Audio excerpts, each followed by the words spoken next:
¿Cómo están? Muy buenas tardes. Vamos a desarrollar la sesión número 2 de este curso de formulación y evaluación de los estudios de preinversión y expedientes técnicos en proyectos de infraestructura de riego, de infraestructura hidráulica y de riego en el marco de Invierte P. En esta segunda sesión eh, vamos a ver ya específicamente lo relacionado a los estudios de preinversión. La semana pasada, ¿no? En la clase anterior, habíamos comentado que el proceso de inversión pública relacionado a infraestructura hidráulica y también a proyectos de riego se genera a través del uso de unos instrumentos ya predefinidos que vienen a ser las fichas técnicas, generalmente. En algunos casos se puede utilizar otro instrumento, como podría ser el estudio, el perfil, pero por lo general se utiliza las fichas. Y para el caso específico de estos dos tipos de proyectos, tanto de infraestructura hidráulica como el de riego, la entidad sectorial ha indicado que hay algunos instrumentos ya establecidos. Entonces, en esta oportunidad vamos a referirnos a ellos, vamos a ver qué características tiene, qué consideraciones tenemos que tener en cuenta.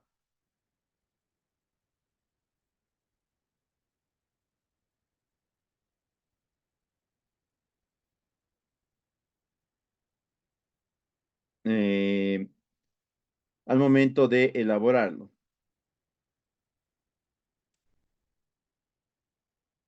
Bien.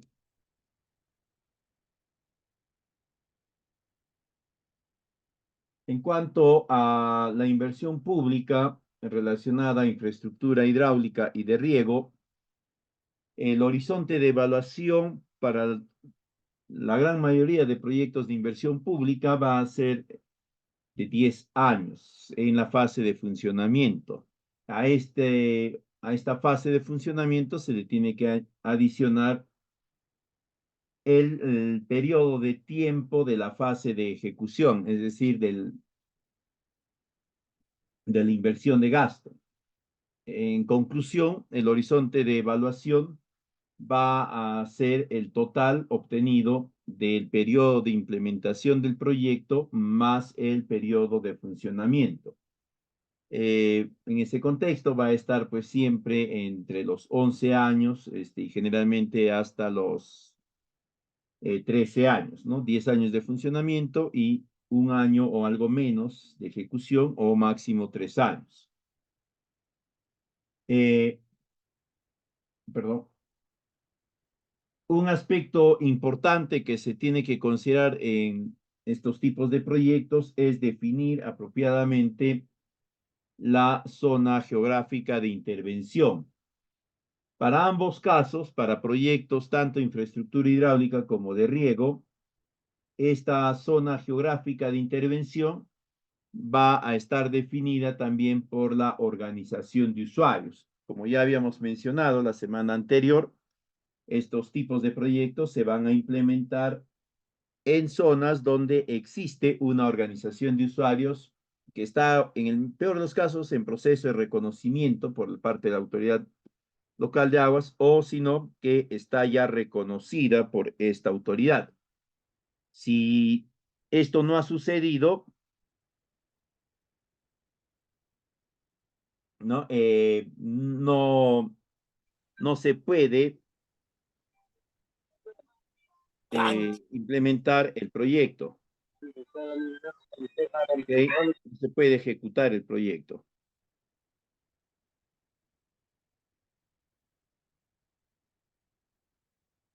Bien. Ay, perdón, esta cosa ya. Igualmente, habíamos visto en la sesión anterior cuál es el problema central de estos tipos de proyectos y las causas asociadas. En todos los casos, ¿no? La problemática central va a estar relacionada a los bajos rendimientos del cultivo. Y este va a verse definido por dos causas directas, ¿no? El bajo nivel tecnológico en la producción y la deficiencia de agua para riego, además de la fertilidad del suelo que es baja. En esta segunda causa, que es la deficitaria disposición de agua para riego, vamos a encontrar una serie de causas indirectas, ¿no? Empezando con la insuficiente disponibilidad de agua para riego, la ineficiencia en la gestión del agua, infraestructura de riego deteriorada o de calidad reducida, ¿no? Deficiente infraestructura de riego y un ineficiente manejo del agua en las parcelas. Esas son las causas que van a generar estos dos tipos de proyectos. Como les mencionaba, la entidad sectorial ya ha establecido incluso que estas causas tienen que ser también consideradas dentro de la identificación o dentro de la elaboración del árbol de problemas y causas que se vaya generando.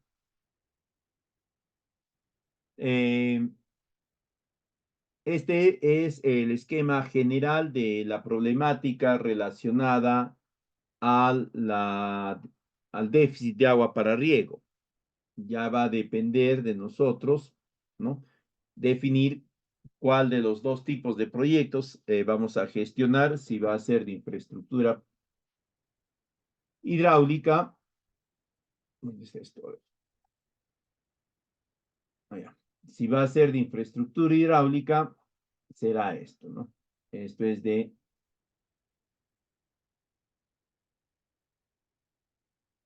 infraestructura hidráulica. Y esto de acá corresponde a lo que nosotros le llamamos como riego tecnificado.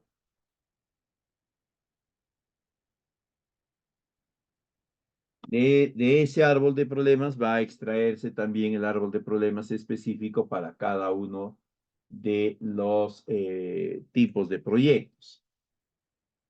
Este es el esquema de efectos generados por esta problemática de los bajos rendimientos de los cultivos. Hay que tener en cuenta que estos bajos rendimientos no solamente van a deberse a, al déficit de agua para riego, sino también va a estar vinculado la fertilización, el manejo agronómico, el uso de material apropiado, ¿no? Pero uno de los aspectos determinantes va a ser siempre el agua. Este es el esquema, digamos, general del árbol de problemas, de causas y efectos, ¿no? En este contexto se va a realizar el análisis de la ruta crítica orientada a proyectos de infraestructura de riego. Ya va a depender del análisis específico de la zona si se va a definir que la infraestructura es deficiente o insuficiente, ¿no? Si es deficiente, quiere decir que existe, pero que no tiene estándares de calidad. Está deteriorada o la demanda es mucho mayor a la capacidad de esta infraestructura, etc. Si es insuficiente, quiere decir que no existe o la existencia de la infraestructura es limitada o es reducida. Entonces, nosotros tenemos que tener en cuenta esos dos aspectos. Sabemos ya que del árbol de problemas se genera también el árbol de medios y fines. El problema se va a convertir en objetivo, las causas directas se convierten en medios de primer nivel y las causas indirectas en medios de segundo nivel o medios fundamentales también. Estos medios fundamentales van a venir a ser los componentes de nuestros proyectos en líneas generales, siempre. Entonces, si nosotros identificamos 10 medios fundamentales, quiere decir que el proyecto debe de tener 10 componentes. Si identificamos 3, debe de tener 3 y así sucesivamente.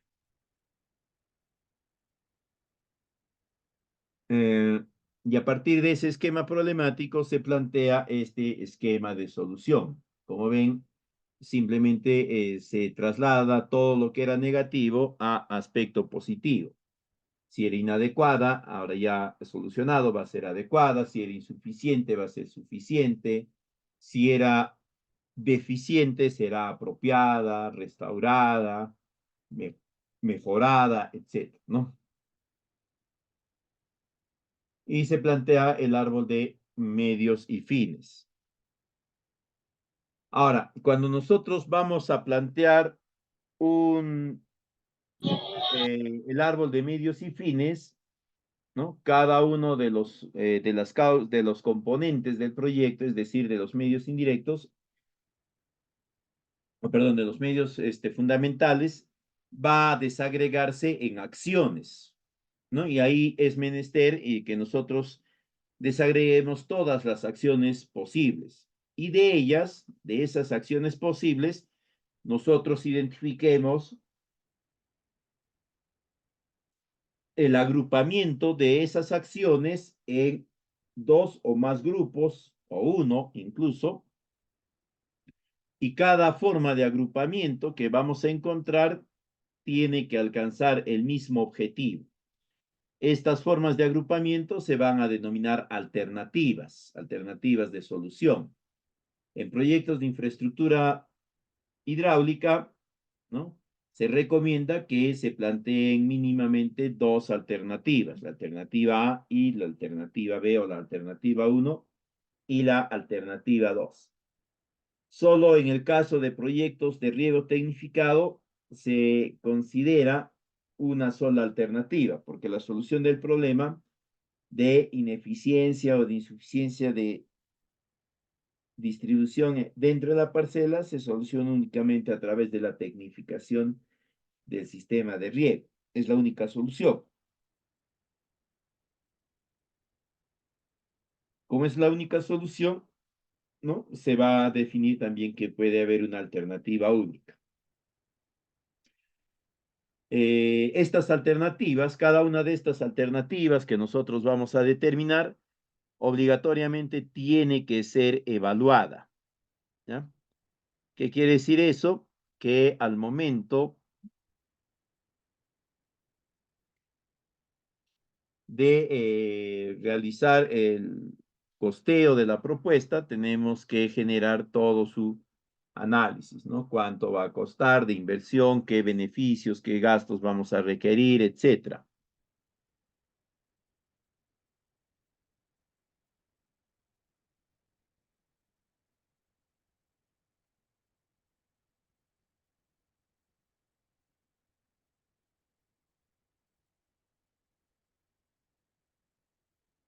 ¿No? Un aspecto importante de estos tipos de proyectos es que van a generar, como ya decíamos, beneficios directos a partir de las actividades del proyecto.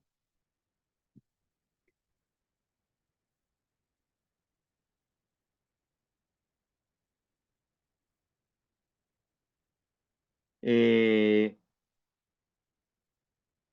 es importante recordarles que cuando se implementa un proyecto de inversión pública, se va a generar una situación en la cual van a identificarse beneficios obtenidos por el proyecto, generados por el proyecto, perdón. Y estos beneficios tienen que convertirse en expresión monetaria. Algunos proyectos tienen la característica de que esta expresión monetaria de su beneficio es compleja, otros no. Por ejemplo, los proyectos de saneamiento, la expresión de sus beneficios es compleja. ¿Cómo describimos nosotros los beneficios económicos que va a tener una familia por contar con servicio de saneamiento, agua potable principalmente? ¿No? Alguien puede decir, reducción de costos de traslado, ok, pero ¿cuánto se reconoce por ese costo de traslado? ¿no? Si hay consultores, ¿no? El finado Alan García decía que a él le pagaban $15,000 por 3 horas de charla. ¿Qué quiere decir eso? Que por cada hora cobraba $5,000, ¿no? Por media hora serían $2,500. Si a él se le plantea este tiempo desocupado por el proyecto de saneamiento, él dirá, pues bueno, mi media hora vale 2,500. Pero si a una persona del ámbito rural que su medio de vida es el trabajo en forma de jornales, el jornal estará cobrando 40, 80 soles, ¿no? Las 8 horas. ¿Qué quiere decir esto? Que una hora equivaldría a 10 soles, media hora sería 5 soles, ¿no? Como es complejo, como va a haber esta serie eh, de situaciones, la determinación económica del beneficio es difícil. Cuando es difícil, lo que procede es realizar el análisis de los beneficios del proyecto a través de la metodología costo-eficiencia, costo-eficacia. Por el contrario, hay otro tipo de proyectos cuya estimación de este beneficio es mucho más sencilla, porque los beneficios económicos se obtienen de forma muy directa. Uno de ellos son los proyectos de infraestructura hidráulica y de riego, ¿no? Si yo antes del proyecto de infraestructura hidráulica o de riego tenía un margen de utilidad equivalente a 10,000, ¿no?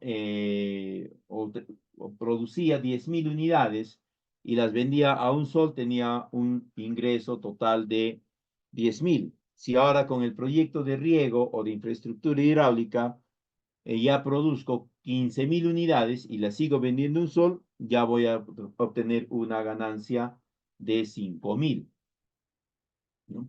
Entonces, el incremento o los beneficios generados por el proyecto van a ser cuantificables económicamente de una forma más sencilla, más directa.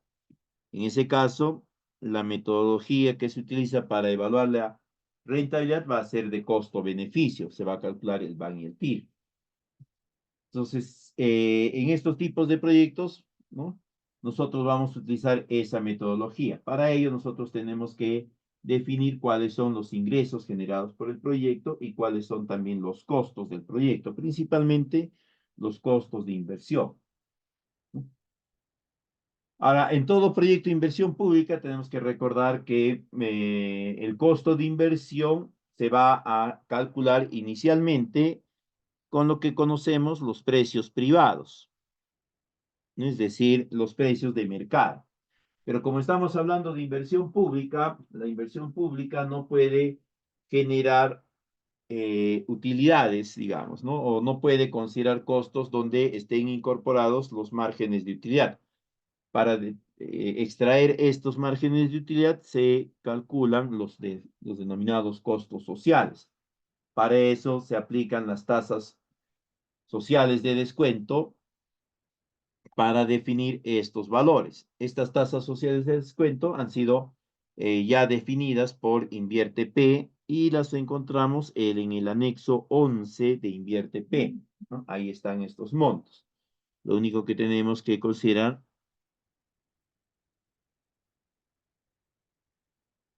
es eh,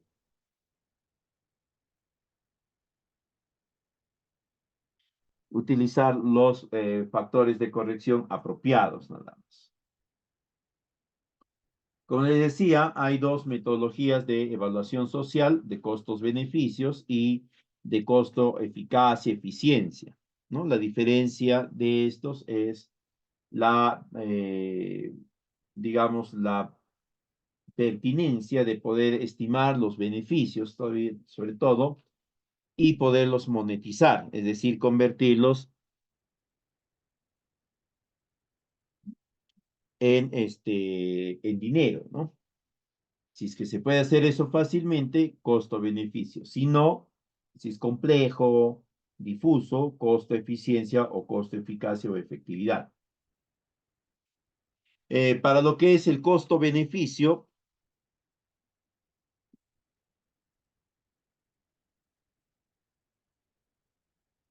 vamos a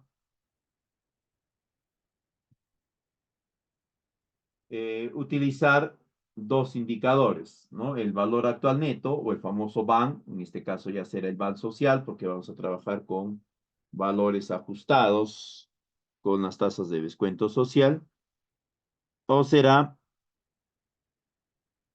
el,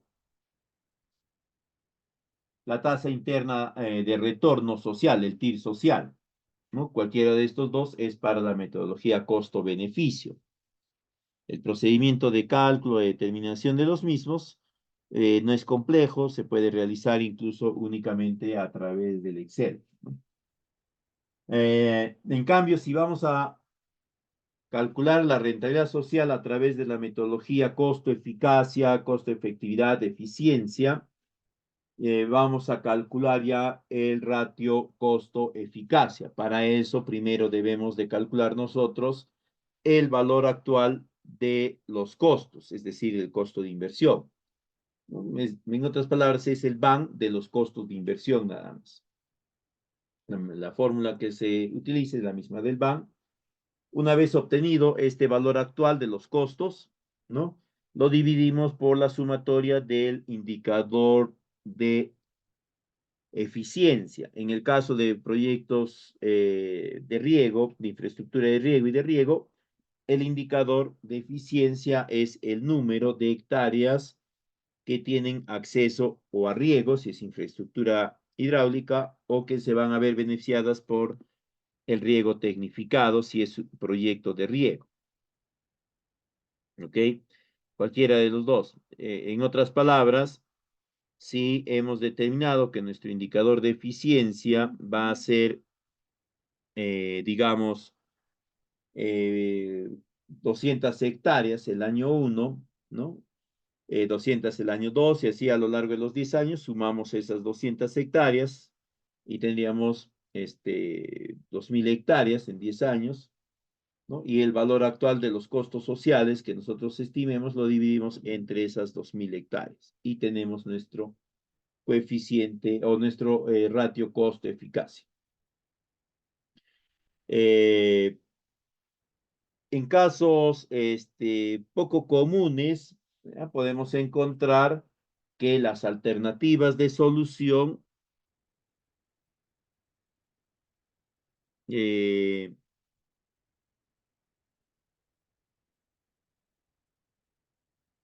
pueden tener distintos periodos de evaluación, es decir, una alternativa puede tener un horizonte de evaluación de 15 años y la otra, qué sé yo, tal vez de 10 nada más. En ese caso ya no se puede utilizar el BAN para poder compararlos porque, ¿no? Estaríamos calculando un monto proveniente de un cálculo de 15 años frente a un monto proveniente de un cálculo de 10 años. Para ello se utiliza el costo anual equivalente, ¿no? De cada alternativa y se determina la validez de la alternativa que tenga el menor costo anual equivalente.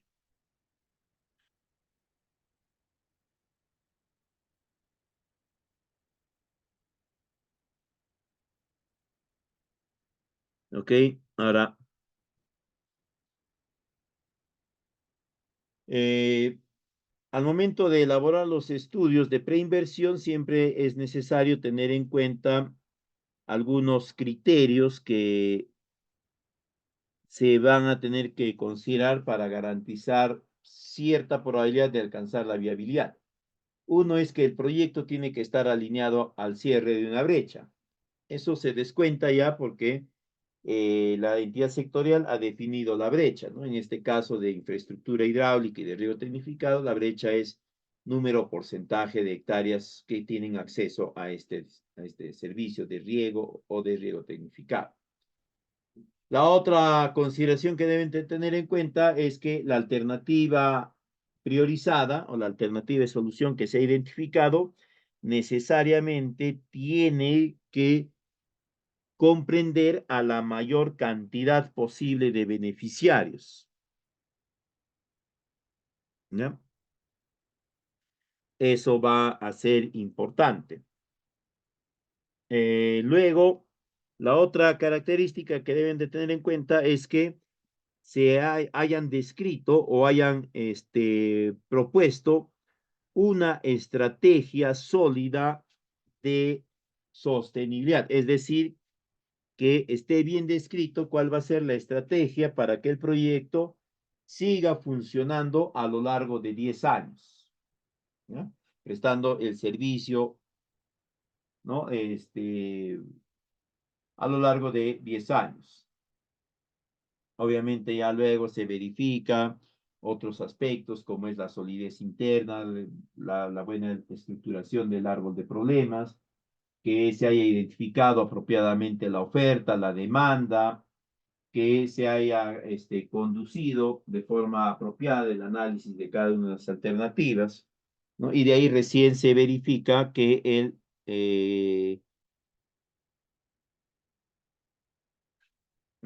BAN, el TIR sean los correctos.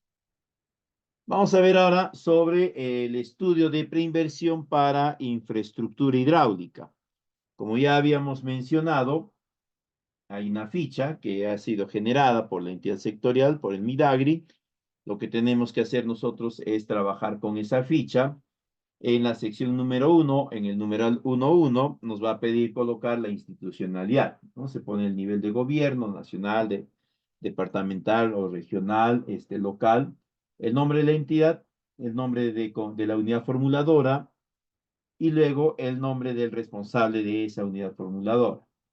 En 1.2, lo que se coloca es la información de la responsabilidad funcional. Esta de acá que ven en pantalla es la responsabilidad funcional que siempre deben de indicar ustedes en proyectos de infraestructura hidráulica. No la vayan a cambiar, ¿ya? En 1.3 tienen que indicar el nombre del proyecto. Si están utilizando la FTE sectorial, será mejoramiento. Ya habíamos visto la semana anterior que esa FTE permitía únicamente considerar proyectos de mejoramiento, ¿no? ¿Qué vamos a mejorar? El servicio de provisión de agua para riego. Y luego la localidad. Ahí si bien es cierto, dice Las Lomas, pero la localización tiene que ser más específica, ¿no? Anexo, barrio, comunidad Las Lomas, distrito tal, provincia tal, región tal, ¿no? Ahora, ¿pueden ser varias zonas? Sí, pueden ser 2, 3 zonas más, etcétera. No hay problema con ello.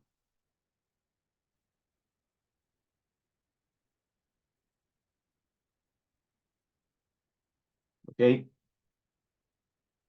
Eh, En 1.4 tienen que considerar ustedes el alineamiento al cierre de la brecha y su contribución a la misma. El cierre de la brecha ya está definido ya por la entidad sectorial, ¿no? Es porcentaje del sistema de riego en mal estado que va a ser mejorado. De ahí van a poner el porcentaje que resulta.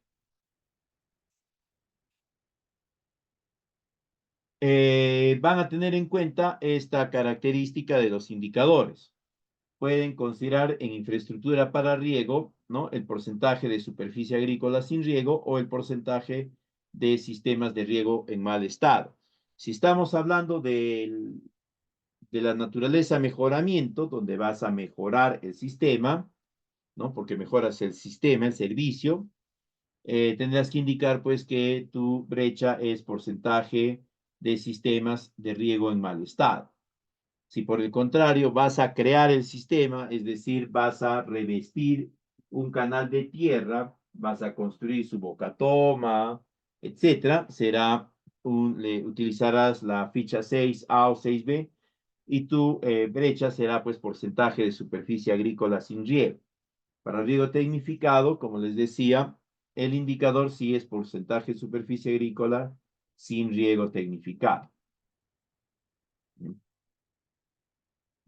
De ahí nos piden que nosotros indiquemos cómo se articula este proyecto con el programa multianual de inversiones. Esto ya tienen que consultarlo con la entidad para que les indique cuál es ese nivel de articulación. En la sección 2 van a colocar ya la localización del área de estudio del proyecto. El área de estudio del proyecto básicamente es la zona o la localidad donde se va a ejecutar el proyecto, solamente el proyecto, es decir, solamente por donde va a discurrir el canal revestido, la bocatoma, etcétera. nada más, no considera otros espacios. El área de estudio es distinta al área de influencia. El área de influencia es más grande, ¿no? Viene a ser todas las zonas, todos los terrenos que se van a ver afectados favorablemente por el proyecto. ¿Ya? Puede ser, va a ser la misma zona de intervención y a esta le puede acompañar dos, tres o más zonas incluso. Ya depende del proyecto. De cada uno de estos, del área de influencia del proyecto y del área de estudio del proyecto, ustedes tienen que indicar cuál es su localización, distrito, centro comunal, perdón, departamento, región, provincia, distrito, centro comunal, el código de su ubicación geográfica y las coordenadas que corresponden. Luego tienen que considerar en 2.3 el croquis de ubicación, ¿no? Ahí tienen que indicar ustedes la ruta de acceso. Y en el caso de proyectos de mejoramiento, ampliación o recuperación, tienen que describir la unidad productora, ¿no? Al menos mencionar cuál es la denominación de ella. En la parte 2.4 van a realizar el análisis de las características que van a afectar o que van a tener incidencia sobre el proyecto. Acá principalmente van a analizar la capacidad del terreno para soportar las actividades agrícolas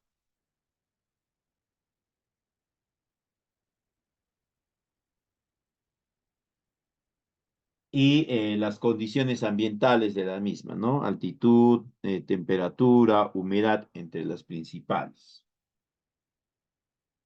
Igualmente, las entidades sectoriales han acordado que en cada proyecto de inversión, en la ficha, se informe sobre las características de accesibilidad de la zona de intervención, estableciendo el acceso de la población a servicios públicos.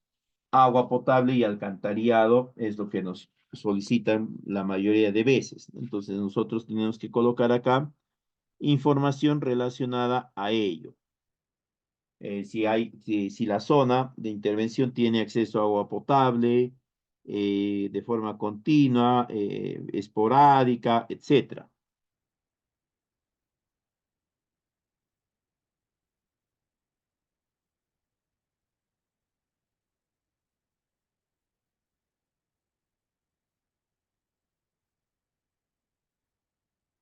¿Ok? Luego, en 2.5,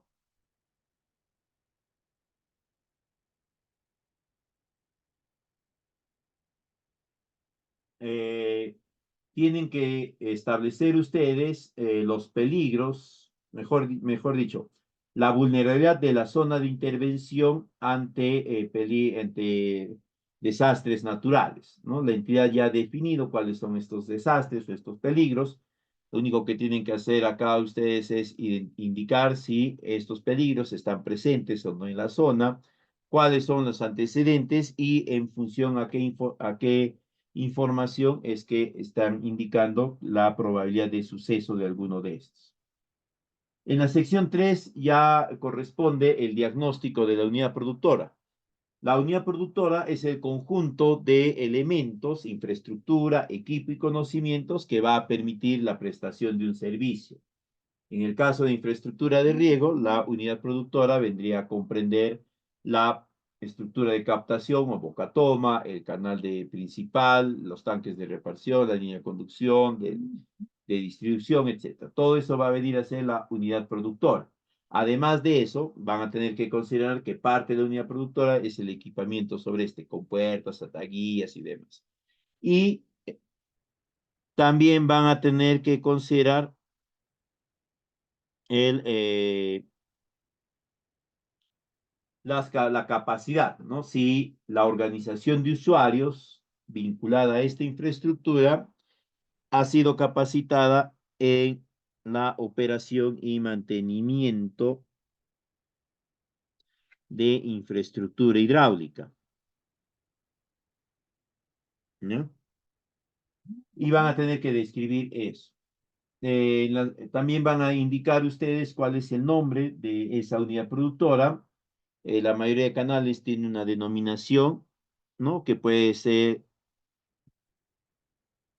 una denominación local o también en algunos casos es una denominación definida que ha indicado ya la entidad sectorial, el A.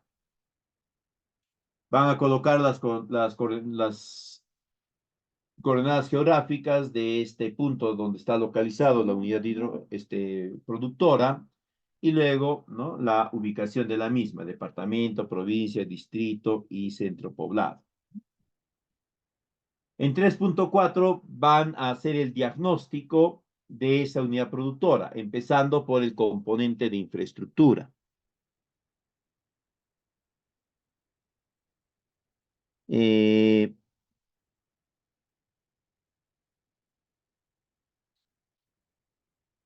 ¿No? Tienen que describir cada uno de los componentes de la infraestructura, la bocatoma, compuertas, desarenador, canal y cualquier otra, este, o cualquier otro componente que puede estar. De ahí van a considerar también ustedes si es que este viene siendo mantenido o no, si le están dando mantenimiento. Si indican que le están dando mantenimiento, tienen que indicar que si se está cumpliendo este mantenimiento a través de alguna norma técnica o no, la frecuencia de ese mantenimiento y quién está encargado de ese mantenimiento. Y cuál es el costo también, ¿no? ¿Cuál es el costo en el que se incurre por ese mantenimiento?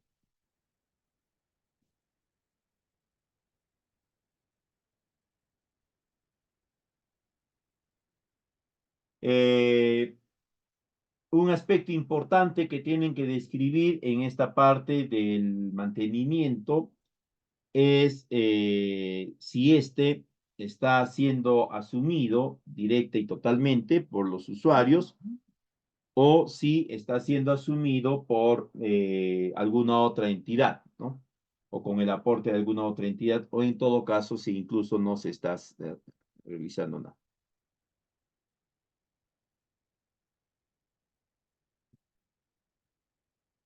En 3.8, ustedes van a indicar ya la exposición de la unidad productora a los peligros que se habían identificado anteriormente.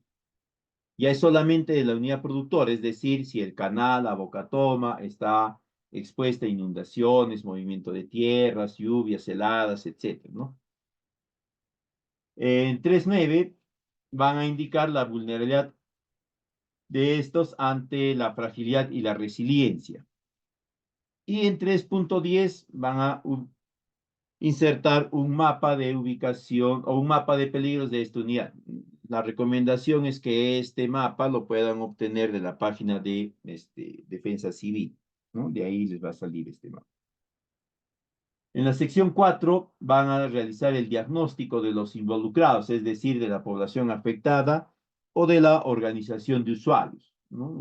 Cuántos son, qué sus características, y van a establecer ahí los siguientes indicadores: edad, género, población infantil, niveles de ingreso, número de hogares con acceso a salud.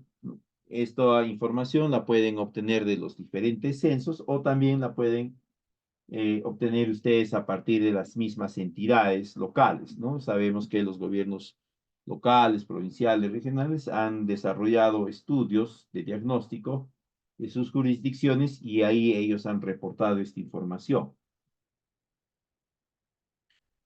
¿Ya? Tengan en cuenta esa información. Luego van a elaborar la matriz de involucrados en 4.3. Acá van a identificar 4 tipos de involucrados: los beneficiarios, los cooperantes, los oponentes y los afectados. No hay más, ¿ya? No hay más. Los cooperantes son todos aquellos con los que se pueden establecer alianzas, convenios y que van a permitir, ¿no?, la sostenibilidad del proyecto. Generalmente, ¿no? Cuando ustedes definan o expliquen la estrategia de sostenibilidad, tienen que aparecer estos cooperantes, ONGs, gobierno regional, gobierno local, lo que fuese, ¿no? Tienen que aparecer ahí porque ellos van a permitir que el proyecto funcione 10 años. Los beneficiarios siempre tienen que ser la organización de usuarios, comisión o comité, comisión o junta. Tiene que ser también la misma entidad que está promoviendo el proyecto, es uno de los beneficiarios, y de ahí ya van a identificar ustedes si hay oponentes o afectados. ¿Ya? La autoridad local del agua siempre es un cooperante porque va a dar facilidades, principalmente de carácter técnico, para la elaboración, la gestión y la ejecución del proyecto. En la sección 5 definen ustedes el problema, ya hemos visto, ¿no? Lo extraen de esos marcos nada más que habíamos comentado anteriormente.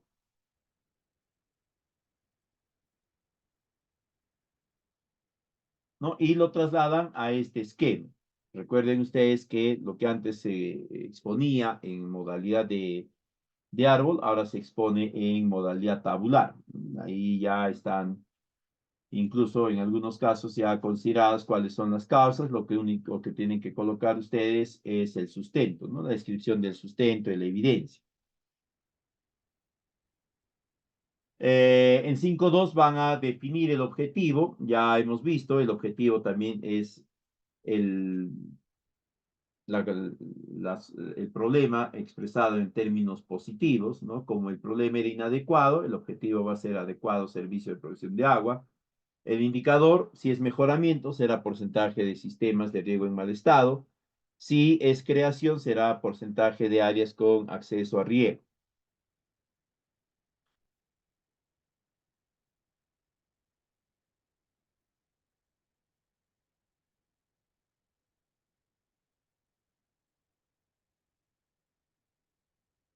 Y de ahí van a indicar ustedes cuáles son los medios fundamentales, ¿no? La recomendación es que si es proyecto de mejoramiento, se centren en dos medios fundamentales, más, les puede tomar más tiempo. Recuerden que este tipo de proyectos de mejoramiento se deben de ejecutar en un lapso máximo de 8 meses.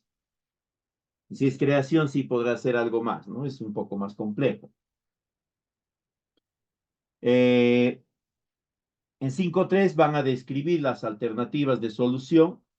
Ya saben ustedes que es recomendable que se planteen dos alternativas.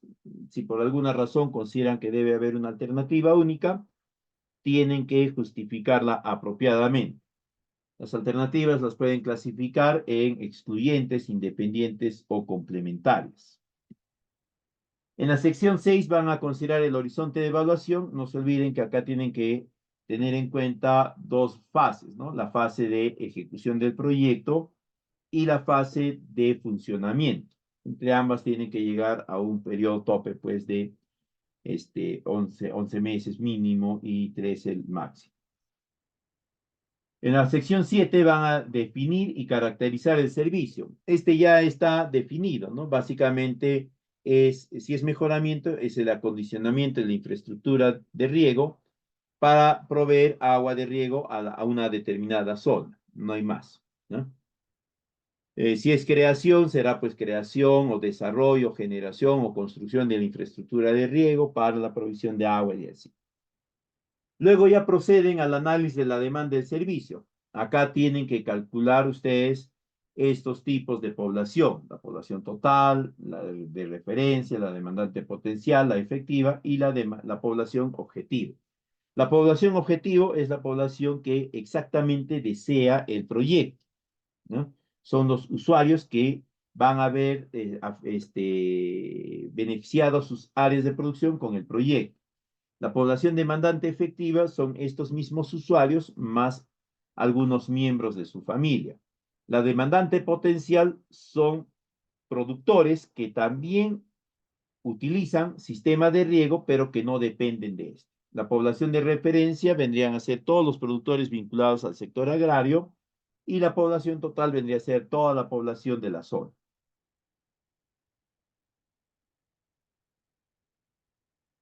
De ahí ustedes tienen que realizar el análisis de la demanda del servicio.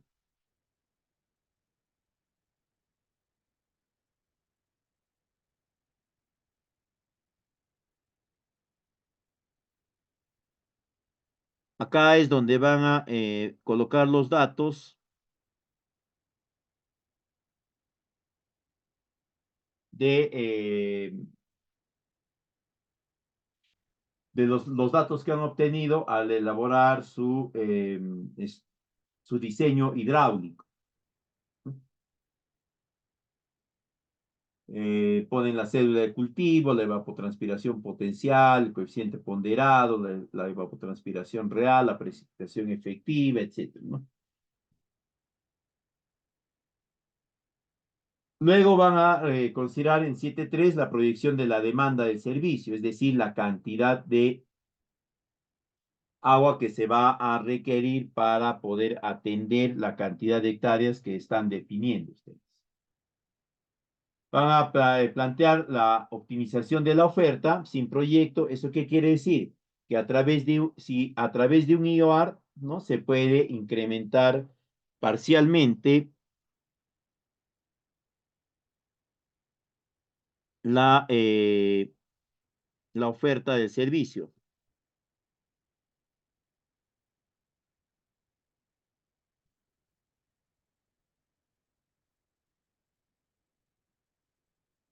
Y de ahí recién ustedes determinan la proyección de la oferta del servicio, ¿no? Esto ya es luego que hagan el balance hídrico que ya habíamos comentado en la sesión anterior, es decir, que verifiquen si es factible que se pueda incrementar la oferta de agua, es decir, que la autoridad local les autorice un mayor volumen, ¿no? De ser así, ustedes pueden considerar ese nuevo volumen, ¿no?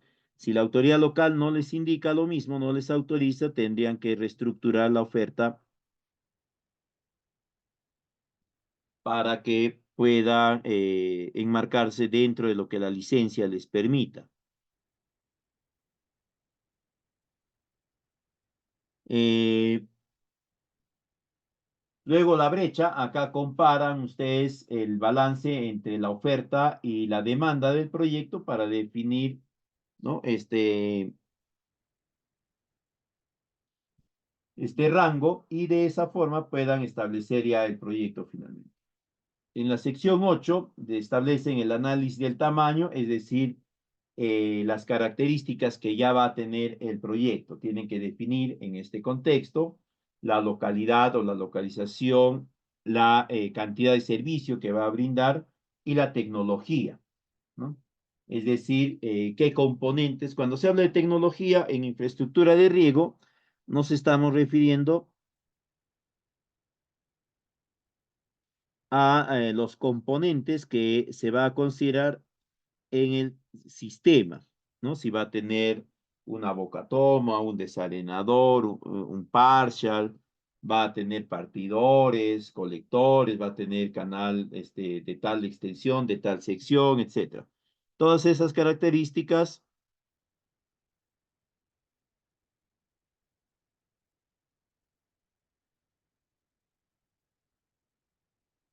tienen que definir acá. Ahora, la entidad sectorial ya ha establecido cuáles son los componentes que se puede considerar como parte del sistema, ¿no? Empezando con la bocatoma, los canales de derivación, tomas, obras de arte, ¿no? Partidores, acueductos, balsas y todo lo demás, ¿no? Ahí tendrían que remitirse ustedes a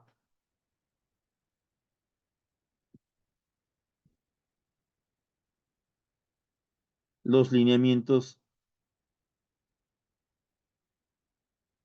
técnicos de la entidad, ¿no? Hay un, hay un documento técnico que data del 2017 donde la entidad sectorial Midagri ha comunicado cuáles son todos esos componentes hidráulicos que pueden conformar un sistema y ha descrito incluso cuáles son los procesos de determinación de sus dimensiones, fórmulas, resistencias, etcétera, que tienen que tener en cuenta, ¿no? Tienen que revisar eso. Luego, en 8.4 van a identificar las medidas que reduzcan el riesgo de desastres. Como la infraestructura va a estar expuesta, ¿no? puede verse afectada por algunos. Esto tiene que tener coherencia con lo que se ha descrito anteriormente cuando hemos analizado, hemos diagnosticado la unidad productora y su vulnerabilidad a desastres naturales. Y por último, el 8.5 van a exponer el resumen de la alternativa técnica, ¿no? En qué consiste.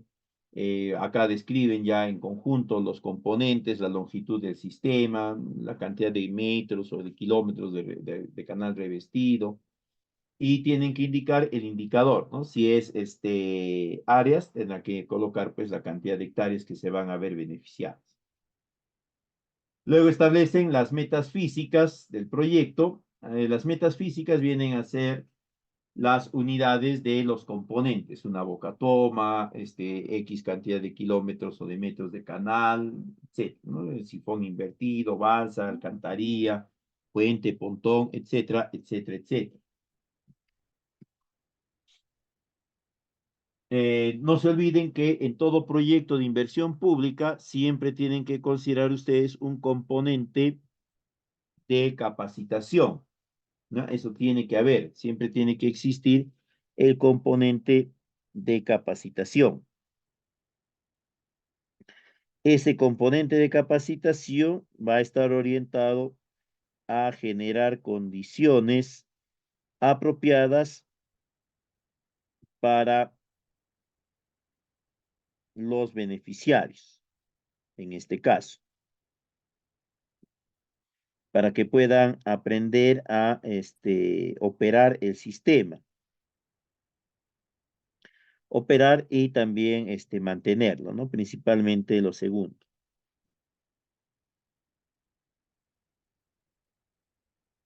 En la sección 9.1 van a indicar ustedes ya los costos de ejecución física de las acciones del proyecto. En este caso, van a indicar cuánto va a costar cada uno de los componentes, ¿no? Boca toma, canal, obras de arte, etc., ¿no?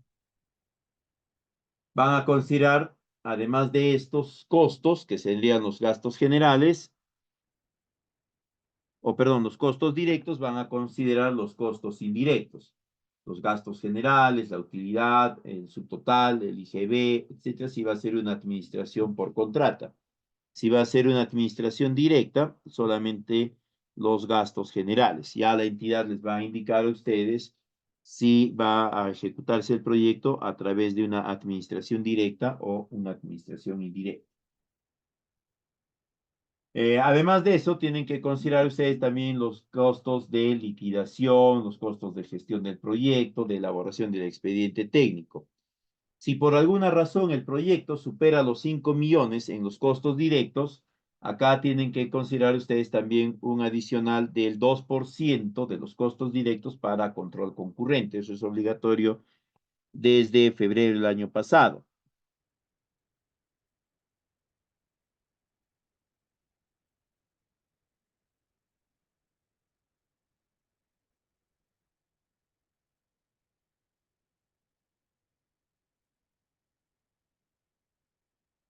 Eh, Luego hay una sección que son los costos de reinversión. Estos costos de reinversión básicamente vienen a ser los costos que el Estado debería de reinvertir en la fase de funcionamiento, ¿ya?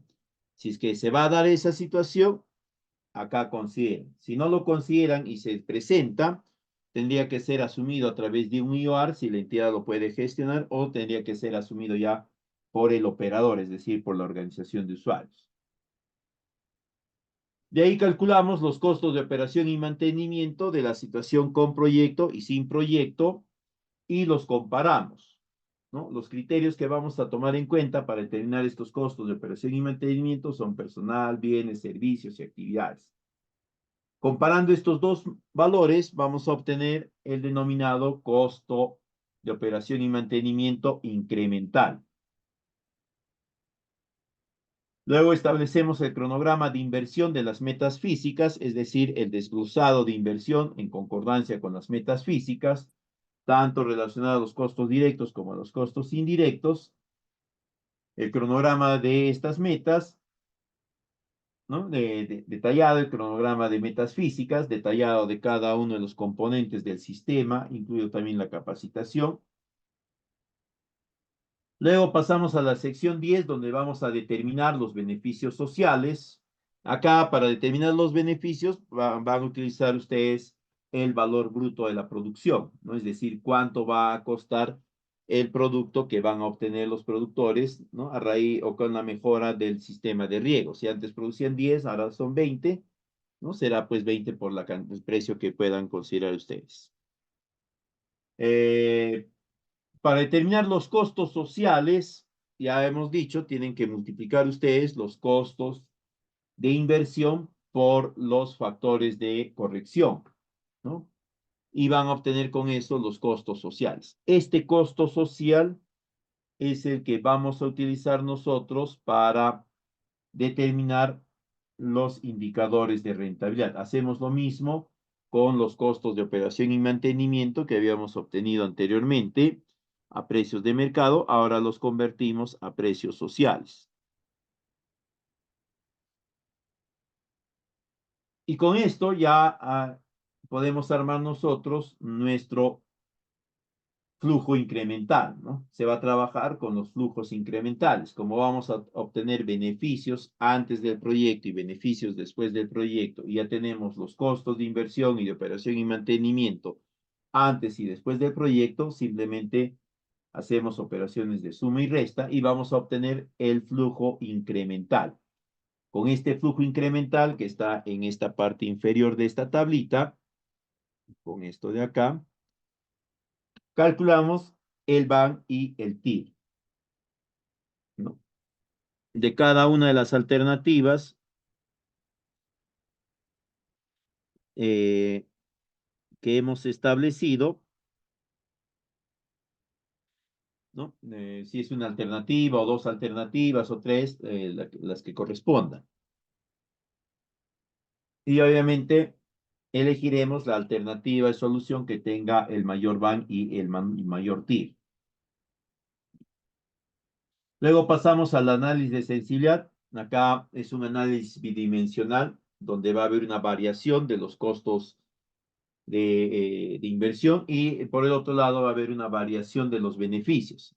Entonces, con eso se procede a determinar esta sensibilidad. De ahí pasamos ya a la sección 12, donde vamos a establecer el plan de implementación de todo el proyecto. Ojo, es de todo el proyecto, no es solamente de la ejecución del proyecto, es decir, que en qué periodo, en qué momento, ¿no? En qué mes se va a desarrollar la elaboración del expediente técnico, incluido cada una de sus fases, ¿no? La selección, la convocatoria, integración de bases y todo lo demás. En qué momento y cuánto va a durar la elección la selección de la supervisión y luego de la ejecución, ¿no? Todo esto tiene que estar coordinado con la entidad y tienen acá ustedes que tener en cuenta, ¿no? Considerar plazos apropiados para que pueda alcanzarse, ¿no? La ejecución del plan, del proyecto, perdón, en el tiempo que se había planificado. Luego definen ustedes la modalidad de ejecución del proyecto. Esto lo tienen que definir con la consulta a la autoridad competente. Ella les va a decir si va a ser por contrata, administración directa, etcétera. Igualmente, sí tienen que haber algunas condiciones previas relevantes, ¿no? Si se tiene que realizar el saneamiento físico legal, disponibilidad de servicios de agua, desagüe y otros más, ¿no? Si alguno de estos se requiere, tienen que indicarlo y tienen que, además de ello, establecer quién va a ser el responsable de eso y en qué periodo de tiempo. También tienen que indicar ustedes cuál es la fuente de financiamiento. Esta información les va a comunicar la entidad, ¿ya? Lo coordinan con ella para que les facilite dicha información y ustedes la puedan plasmar en el proyecto. Luego tenemos el impacto ambiental. Acá están las consideraciones que la entidad sectorial ha tomado en cuenta. ¿Ya? Ustedes pueden considerar estas también o pueden considerar algunas otras. No se olviden que de cada una de las medidas de mitigación tienen que establecer su costo, cuánto va a costar y a cargo de quién va a estar, ¿no?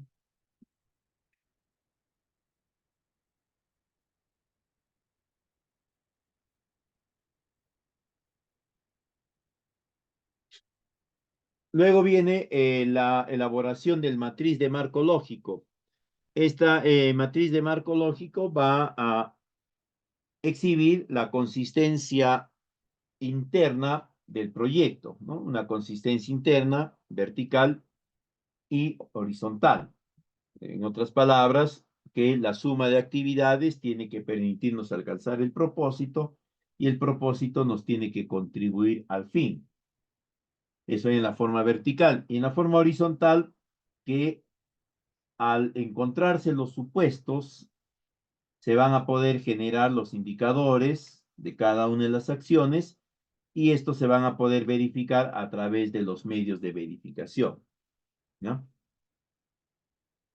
En ningún caso se recomienda que los supuestos puedan ser el interés, la decisión, la atención de los beneficiarios. Se supone que ellos están solicitando, por lo tanto, eso ya está declarado per se, ¿no? No puede ser considerado como un supuesto o como algo que se espera que suceda para que lo demás se desencadene y no tenga elementos que impidan su realización. Eso en cuanto a infraestructura de riego. En cuanto a riego tecnificado, ¿no? El procedimiento es básicamente el mismo, teniendo en cuenta algunas consideraciones. Habíamos mencionado que los beneficiarios tienen que ser posesionarios o propietarios del predio y estos predios tienen que tener al momento de la elaboración del proyecto acceso al servicio de riego, riego convencional, pero tienen que estar siendo áreas bajo riego actualmente. La otra consideración que tienen que tener en cuenta ustedes es que el proyecto de riego tecnificado por lo general va a cubrir los costos de los elementos comunes, tuberías principales, secundarias, terciarias, cosas así, ¿no? Pero los elementos ya intraparcelarios generalmente se solicita que sean cubiertos a través del cofinanciamiento, de la contrapartida, ¿no? Principalmente aspersores y algunos de esos. Eh,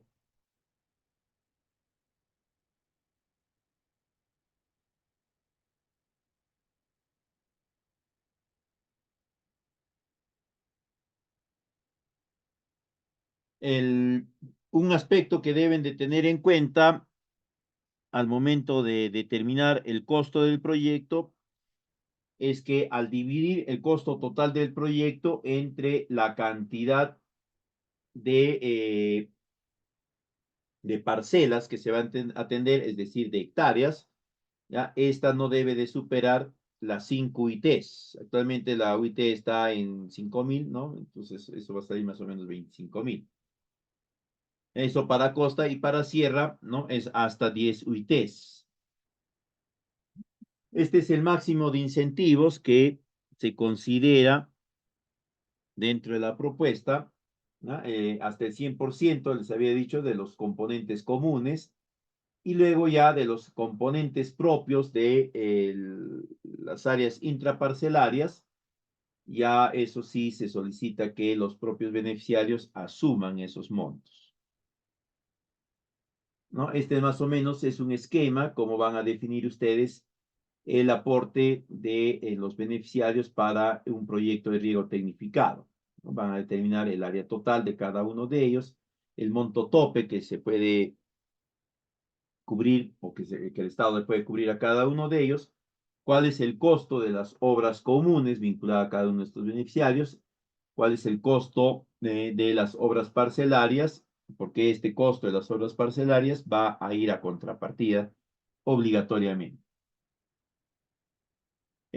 Para poder ejecutar o para poder generar este tipo de proyectos se tiene que trabajar con la ficha técnica específica y además se tiene que alcanzar algunos documentos, ¿no? Una solicitud de expresión de interés, un acta de compromiso de operación y mantenimiento del proyecto, otra acta de compromiso de aporte a la contrapartida, otra acta de compromiso de libre disponibilidad del terreno, un acta de compromiso de la implementación de la cédula de cultivo modificada, ¿ya?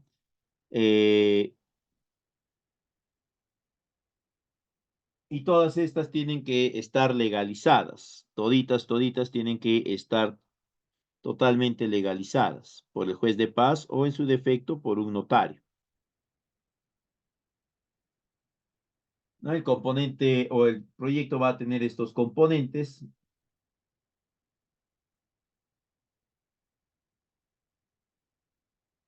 En el caso de riego tecnificado, sí, Emilson, que les decía acá, bueno, acá está un monto todavía desactualizado de UITs, ¿no?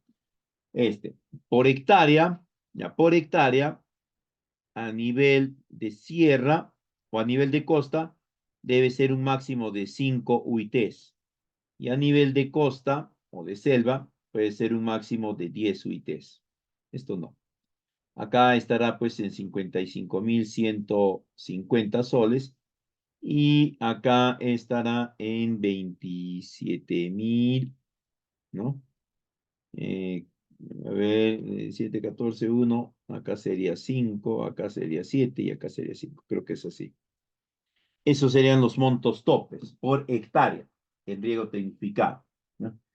No deben de pasar de ese monto. Ahora, si es menor, mucho mejor. Eh,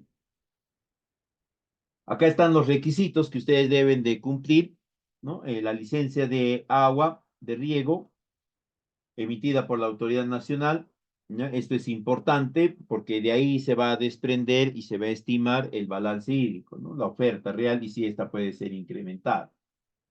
El título de propiedad o constancia de posesión, la copia de DNI, el certificado del rol de distribución de agua, en otras palabras, ¿cómo se llama esta? La cartilla de turnos de riego que esté emitida por la organización de usuarios y que además indique los volúmenes de agua que se asigna por bloques o por usuario.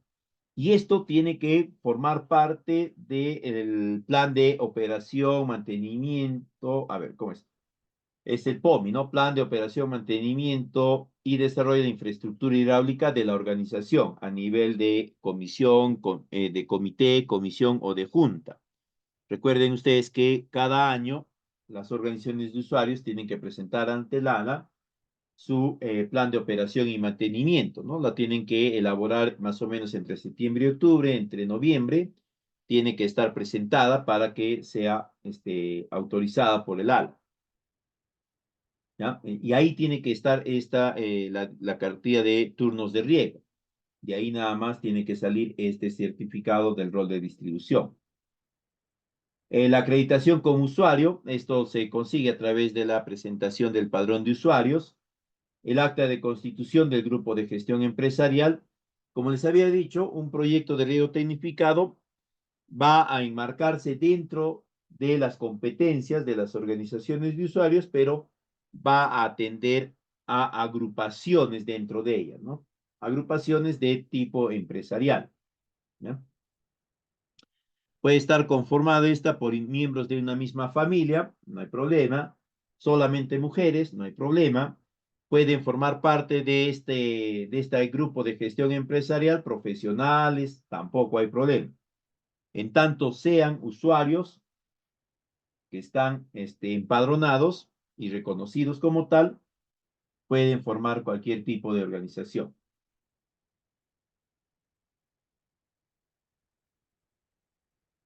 Este es el modelo del proyecto, más o menos un modelo no recomendado porque está muy extendido, las áreas están muy separadas unas de otras.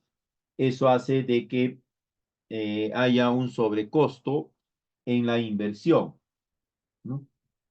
Tiene que ser una zona más o menos como está acá, ¿no? Una zona agrupada donde hay una conglomeración. De esa forma, ¿no? Se garantiza pues una optimización de la inversión, ¿no? Hay un bloque de beneficiarios, se puede establecer cierto nivel de homogeneidad en los procesos productivos, la asistencia técnica va a optimizarse y se puede tener una mejor gestión de la articulación comercial. Algunas consideraciones, ¿no? No se olviden que al momento de realizar el análisis de la demanda, va a cambiar la cédula del cultivo. Ya les había explicado esto. Siempre que hay un proyecto de riego tecnificado, principalmente se optimiza sustancialmente la oferta de agua, ¿no? No porque se incrementa, ¿no? Sino porque hay una mayor eficiencia de su distribución. Si yo tenía 10 litros por segundo y en un sistema convencional por gravedad la eficiencia es de 50%, quiere decir que de esos 10 litros por segundo que me entregaban en la cabecera de parcela, únicamente yo capitalizaba 5 litros, los otros 5 se perdían. Pero ya como va a ser riego tecnificado, ¿no? Ya mi eficiencia, digamos que es por goteo, va a subir hasta 90%. Me van a seguir entregando los 10 litros por segundo en la cabecera de parcela. Pero yo ya no voy a tener solo 5 litros para atender mi demanda hídrica, voy a tener 9, ¿no? Van a aparecer 4 más por la eficiencia del sistema. Entonces, con esos otros 4 litros yo puedo atender algunas hectáreas adicionales. Además de eso, se asume pues que con el sistema de riego tecnificado tú puedes plantear un proceso productivo más continuo a lo largo del año, ¿no? Eso hace de que modifiques la cédula de cultivo. Esta nueva cédula de cultivo va a ser materia de capacitación también para los beneficiarios, es decir, se les va a tener que capacitar en el manejo, en la gestión de la cédula de cultivo, de la nueva cédula de cultivo. Y ellos tienen que comprometerse a implementarla totalmente, todo lo que está planteado.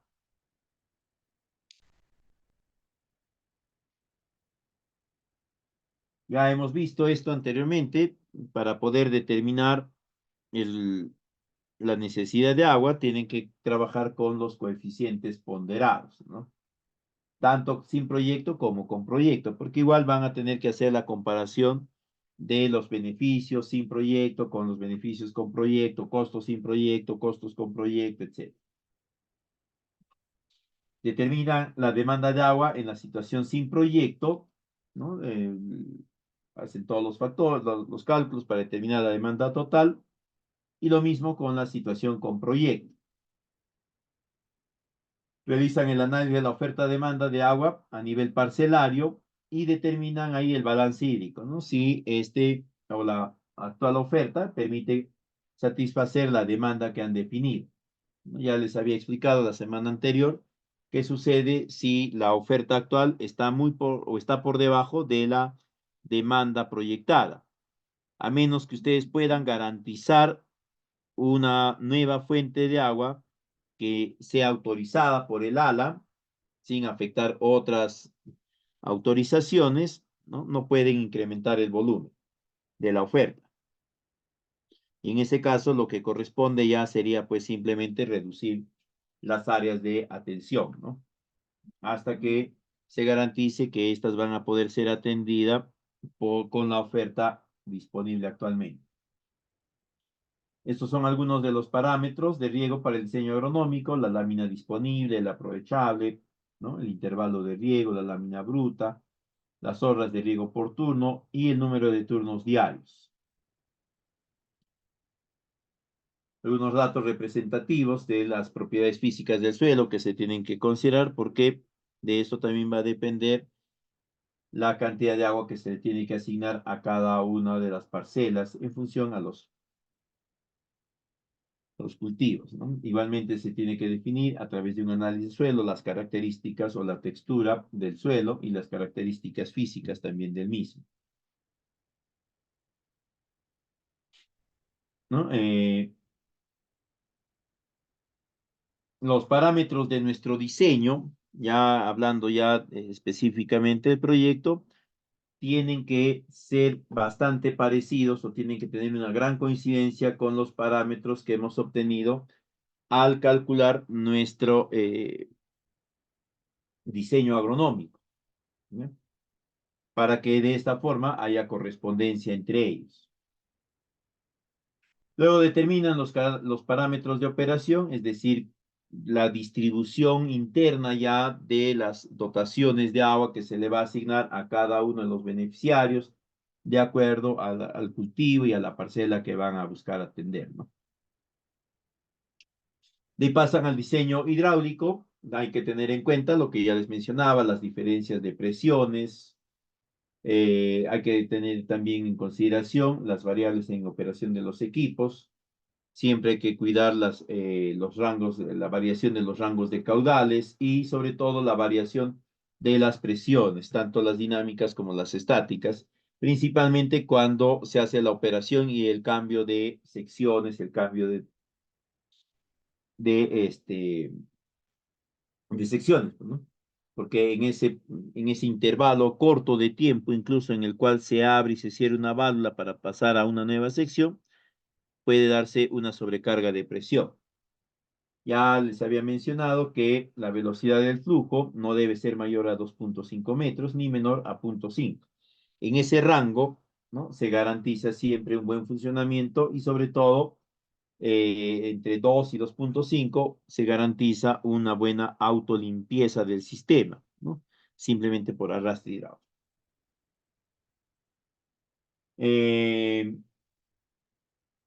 Siempre consideren ustedes elementos de protección del sistema de riego tecnificado, válvulas de alivio, de aire. Las tuberías tienen que estar enterradas a profundidades apropiadas. Cuando ustedes definan el diseño hidráulico y tengan los diámetros y las características de las tuberías, van a encontrar que cada una de ellas tiene sus propias especificaciones técnicas generadas por la empresa que los ha fabricado, ¿no? Ahí les indica cuáles son las resistencias o las presiones tope que puede trabajar y sobre todo a qué profundidad recomendable tiene que estar enterrado. Es recomendable siempre, ¿ya?, que al cabezal de riego, es decir, a la estructura donde está la captación principalmente, ustedes la protejan con algunos desarenadores o con algunos sistemas de retención de sólidos, ¿no?, para evitar que los filtros, sobre todo, tengan una recarga de trabajo. En todo momento busquen optimizar la inversión, ¿ya? Los filtros más, digamos, que optimizan más la inversión son los filtros tradicionales tipo tambor, ¿ya?, porque son de fácil mantenimiento, de fácil operación, mientras que hay otros tipo malla, tipo cilindro, que son mejores tal vez, pero requieren más mantenimiento y en ocasiones sus repuestos también son algo más complejos. Para garantizar la sostenibilidad de la inversión en proyectos de riego tecnificado, ustedes tienen que considerar en la capacitación a los beneficiarios, considerar los siguientes aspectos. Les tienen que capacitar en la operación y mantenimiento del sistema de riego tecnificado por aspersión, por goteo, lo que fuese. También los tienen que capacitar a ellos en las técnicas del manejo del cultivo en condiciones de riego tecnificado.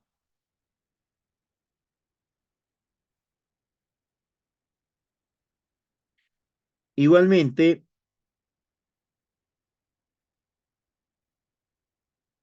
tienen que capacitarlos en procesos de articulación comercial, ¿no?, porque la inversión que se va a hacer es importante. El Estado está generando un esfuerzo para trasladarles luego estos activos a ellos de forma permanente y la forma en la que se va a garantizar que puedan ellos cubrir esta operación y mantenimiento va a ser a través de una buena articulación comercial.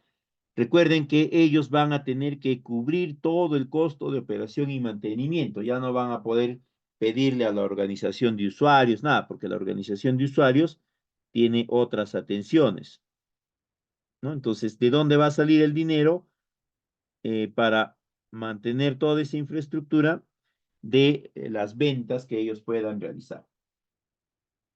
Bien, sería todo en esta oportunidad. Si tuviesen consultas, quedo atento para poderlas absolver.